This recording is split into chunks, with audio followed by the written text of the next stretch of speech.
And we are live. GM folks, GM folks, hey everyone, how it's going? So I hope all of you guys are having like a really great time, Web3 enriched time at Winter of Blockchain. So while we are still waiting for others to join, I'm really excited to know how excited you guys are for Winter of Blockchain. I mean, just a week ago we had just announced our first community project, that is WhatsApp, and I can see that some of you are already having like a good chat with Sandeep. Sandeep is the project admin at WhatsApp, and keep it up. I mean, that's the pace, that's the energy that we were expecting from the entire Winter of Blockchain community. And very soon we will be making more announcements regarding projects that are going to be collaborating with us. So yeah, stay tuned. Like, so far we have just had one project, but in the coming days definitely you will see more. And yeah, that's what is going on at Winter of Blockchain.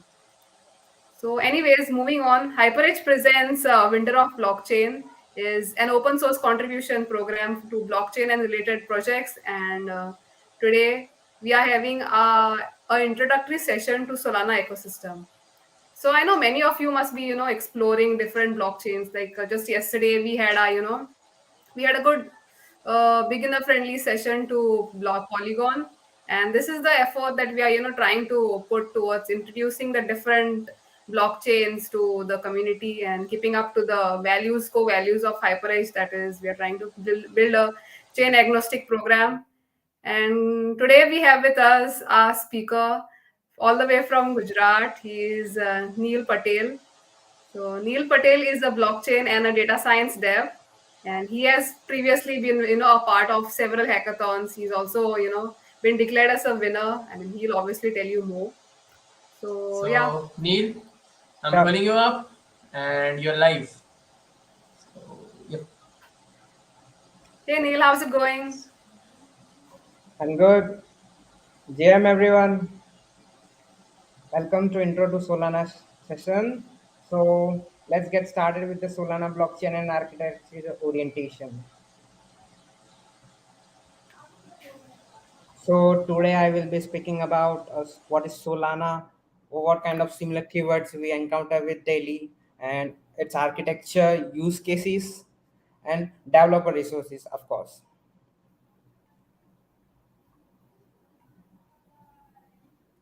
So what is Solana?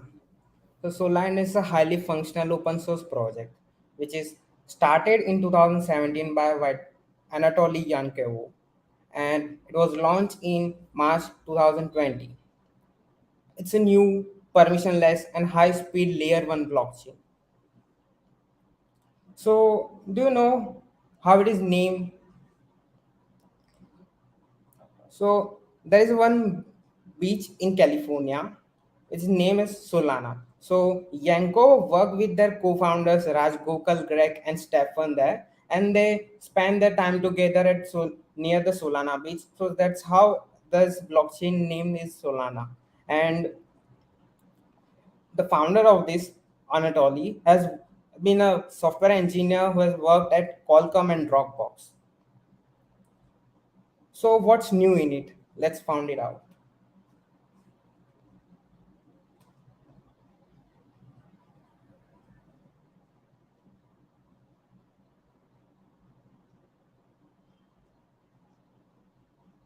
Yeah. So this whole blockchain is implemented in Rust language for its memory safety, of course, and Solana has an active developers who can update the blockchain to add new features. And what kind of other keywords which relates to Solana? Account. Account is a kind of a record in Solana ledger contains data or executable programs. Kind of, let's say an example, traditional bank account or a file in a Linux which is addressed by a key, kind of public key or a pub key.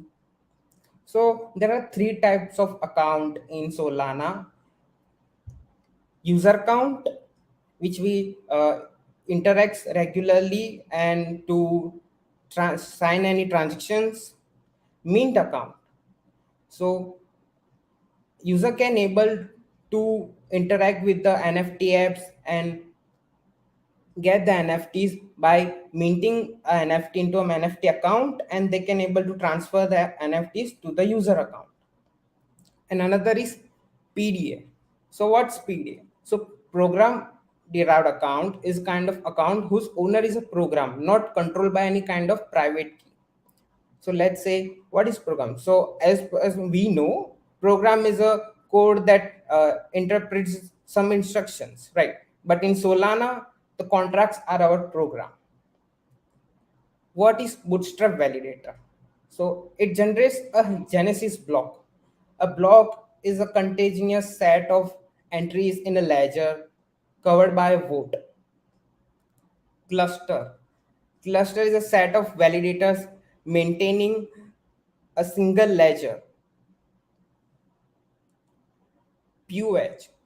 What is POH? It's the main consensus behind the Solana blockchain, proof of history. So, what is POH? So, proof of history is relies on proof of stake.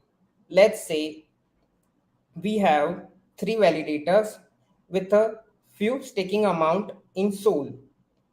So, whoever has the maximum staking amount gets the batch of transactions to validate and insert into the block, which can be linked to the other blocks, and it creates a chain. What is trade? It's a fraction of block or the smallest unit sent between the validators. A ledger. Ledger is a list of records containing transaction details signed by the clients. Tokens, digitally transferable asset. What is SPL? So SPL is a Solana program library, which is like that has a utility of creating or using tokens. So what is validator? A full participant in Solana network cluster that produces a new blocks and it validates the transactions added to the ledger. And wallet, a collection of key pairs that allows users to manage funds. And this whole architecture is made on Rust.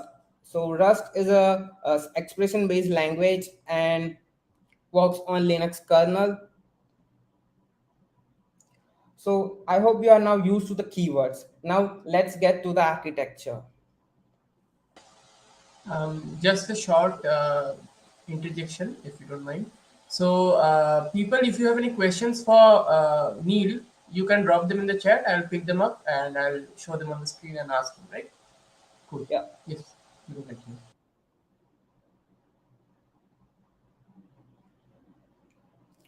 So what are the key features of Solana? Because Solana is the world's most performant permissionless blockchain. Its TPS is 50,000 plus when running with GPUs, and it has a gas fees lower than a 1 cent.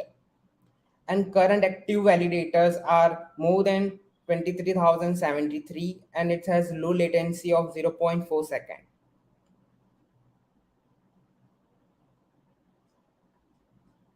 So what's unique? What makes it different with other blockchains? So Solana ambitious designs aim to solve the blockchain trilemma. So it's a concept proposed by Ethereum creator Vitalik Buterin. So every blockchain has to encounter with the three trilemma, which is decentralization, security, and scalability. And this trilemma describes a set of three major challenges that every developer face at the time of developing a blockchain. But it is widely believed that if someone wants to get the favor of two, and they have to sacrifice one of the aspect to get the favor of two, and they can only provide two of the three benefits at a given any time. So the Solana blockchain platform has a proposed hybrid consensus mechanism that comprises of decentralized to maximize the speed. So this is the innovative combination of proof of stake and proof of history which makes a Solana a unique project in the blockchain industry.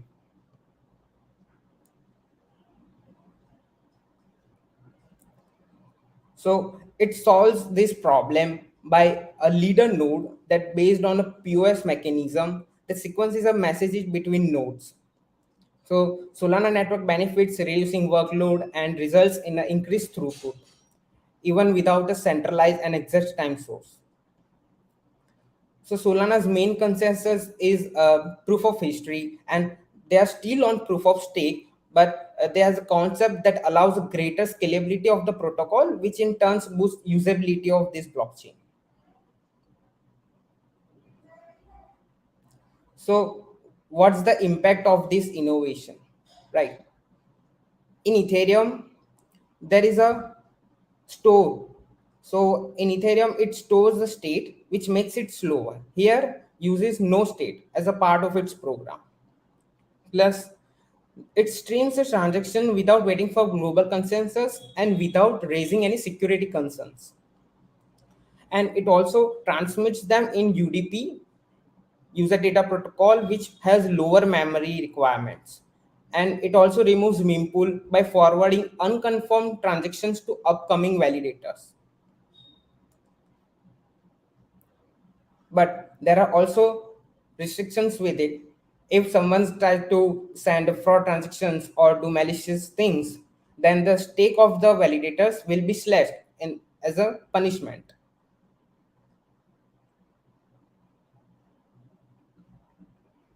So how does it work? So it can be presented in a cryptographic log that gives a timestamp to every transaction on the network, along with a data structure that can be a simple addition of it. So it's a core component of Solana protocol is proof of history and a sequence of computations that provide a digital record that confirms that an event has occurred on an in any network at a point of time, and it can be presented in a cryptographic log. So the POH relies on a proof of stake using a Tower BFT, which is an algorithm and it is an optimized version of a practical BFT protocol. And Solana uses it to reach a consensus. And the Tower BFT keeps the network secure and running and act as an additional tool to validate transactions. So that's how Solana increases its scalability and speed. And proof of history can be considered as a high frequency VDF, which is a verifier delay function. It's a triple function which has a setup, evaluation, and verification, so that it calculates the fixed amount of time that it generates a proof and it can be later verified. So in, let's say that it will create a proof, but before prior a generation it will have a data, certain data, and later it will be converted into transactions when user signs it, and then it will add a timestamp, so later easily it can be verifiable by a timestamp. So that's how it can easily curb the maximum time for verifying instant in what's work with a proof of work.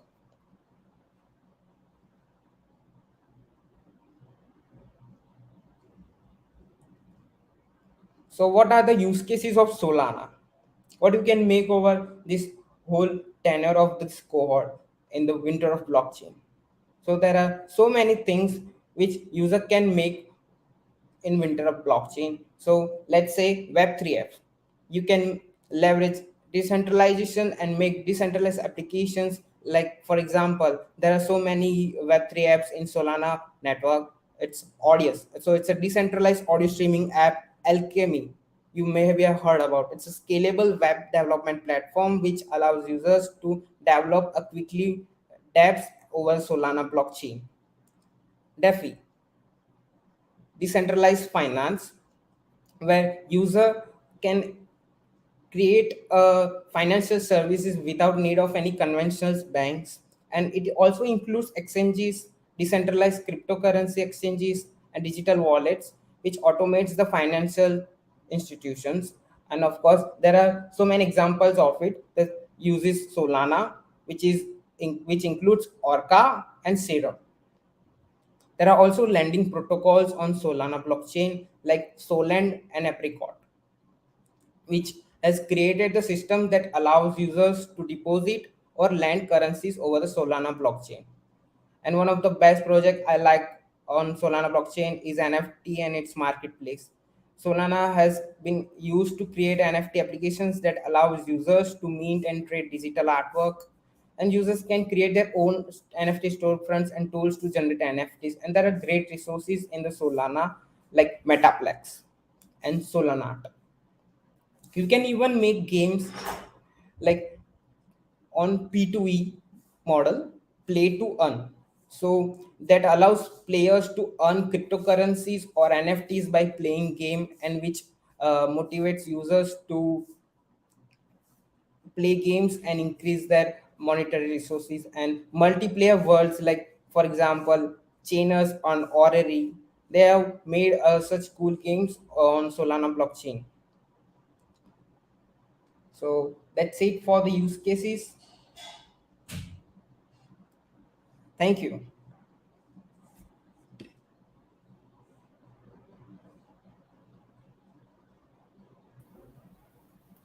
So, guys, if you have any questions, you can drop them in the chat. So, meanwhile, Neil, I can see only one question. So, someone, Joseph, wants you to explain POH once again.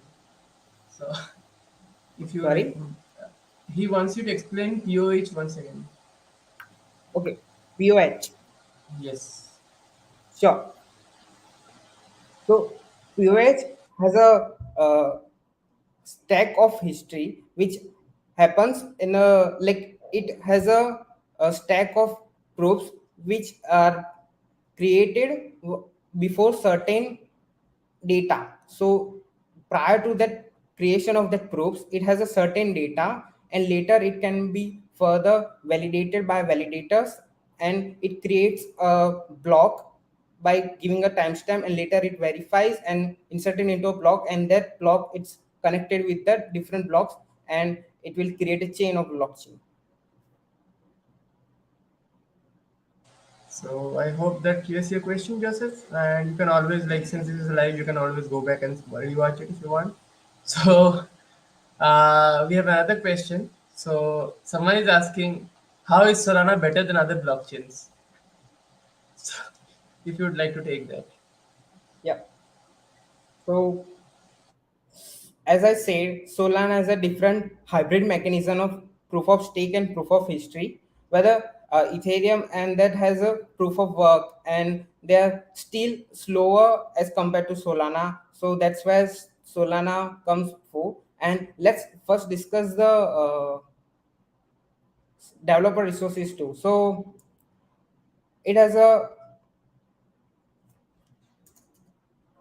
more greater resources, and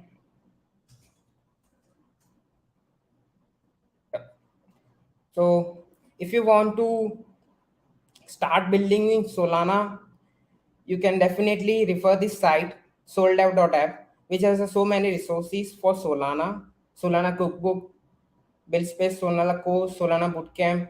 You will get a more of the resources here, and NFT Docs. Another, it has also another language support like Anchor, which is a supports Rust, and there's also one transpiler like Seahorse, which can be written like it can be written in Python, and they will compile it into the Rust. So there are all other resources. You can start with Solana, definitely.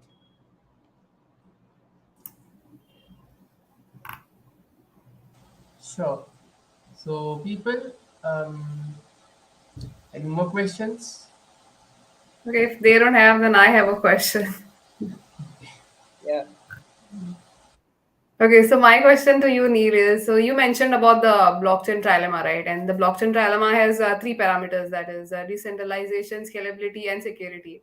So no Yeah. wonder that Solana is scalable, but does it fulfill all the parameters of the blockchain trilemma? No, as I say that developers are forced to sacrifice one factor to gain favor of two factors, of course. Okay, so that means in Solana it is the, I think it's decentralization, right? Which is Yes, it's totally the trade-off. decentralized, and that's why it has a maximum speed. Yeah, yeah, I agree on that. But next question. I just have one last question, and that's it from my side. So Solana was initially developed for the purpose of NFT marketplaces. Am I right? Like that was like the core focus on, right? Like when. Um, I think I'm not aware about it. Okay, it's okay, it's okay. No, I just had that in my mind. I just wanted to know if that is true or not. Okay, it's okay. Yeah, but Solana almost covers all the trilemma of that. Hmm. In terms of security, it implements Yes, SHA-256, which create a hashes, and then later it transmit this hashes to convert a cryptographic blocks on it, and then later correct. it send the transactions into a block, and later it create a linked list on like kind of round robin. Yes, I got that. Yeah. Yeah. So Rahul says core focus is for payments. Cool. Um, so yes, it's been a 25-minute session, and I guess we are done with the AMA as well. So so we can wrap this up, right? Yeah. And it's Thank you so been much, Neil, for. great having you, Neil. Like, For the mentees, we'll also be having hands-on session after this, like this and yesterday's session were totally introductory sessions for like getting transitioning for your transitioning better, right? But yes, we'll be having hands-on course after this, and do follow all the sessions that we do, right? And yep, we'll also be having some of the sessions with like for the projects after this, maybe this weekend. So we'll definitely post it and do keep an eye on the server. Right? So until then, keep learning, and we'll also be posting the resources for this, right? On the Tech Resources channel. Until then, keep writing code. Cool then. Yeah. Bye guys. So yeah, I hope you guys enjoyed it, and we will be, as Neil said, as Subra Neil said, we will be having a hands-on session. So tomorrow, hopefully tomorrow, we'll be hosting one on NFTs. So that is like as Neil Patel told us about the use cases of Solana. So we are trying to push a hands-on session on NFTs tomorrow, and yeah, that's how you can get your hands dirty and explore the Solana ecosystem. So that's it for now, guys. Keep on building, never stop building. And through HyperEdge, I think will give you the best leverage of different projects across different ecosystems. So yeah, Cool then. Bye guys.